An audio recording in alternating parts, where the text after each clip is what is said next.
Western Mass News is getting you answers on the rising thefts of catalytic converters from vehicles across the area.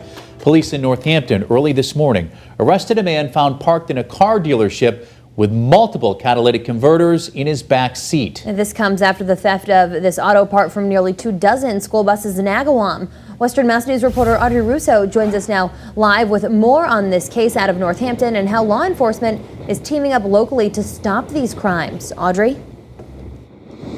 So I want to note that the suspect from this morning's arrest in Northampton has not been linked so far to any of the other recent catalytic converter thefts. In fact, it was mentioned this morning in court that his record is clean.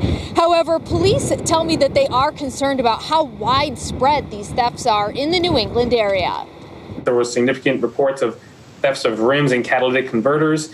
And so he had been conducting regular property checks. In Northampton District Court, prosecutors say the rise in thefts of catalytic converters was what led city police to check out Leah Honda on King Street early Friday morning. There, police say they found a suspicious vehicle, and inside was 27-year-old Kyle Wilder of Bernardston. Prosecutors at his arraignment say Wilder claimed to be sleeping, but it was what else was in the car that law enforcement says raised suspicion. 3 catalytic converters in the back seat. There was also a pipe cutter in the rear passenger compartment. They found 2 car jacks that were muddy and stuffed with dirt located in the trunk of the vehicle. Wilder, who it was revealed in court has worked as a mechanic, is charged with receiving stolen property, among other charges. There's been an uptick in the city and in the region. Northampton Police Captain Victor Caputo tells us this type of crime is on the rise as people seek to sell the stolen parts, which are coated in precious metals, for scrap.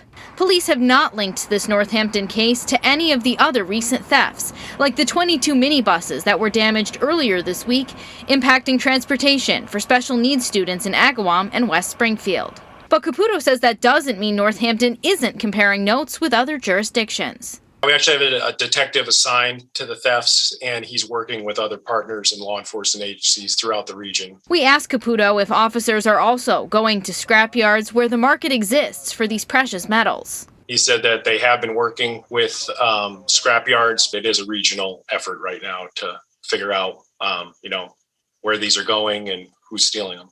Caputo tells Western Mass News that people can protect their cars by parking them in well-lit areas with surveillance cameras.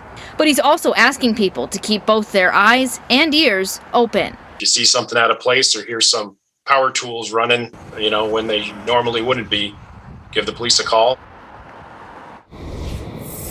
Now, Wilder was released on his own recognizance. Meantime, in Agawam, the early education programs are expected not to have buses again on Monday for their students with special needs. Live in Springfield, Audrey Russo for Western Mass News.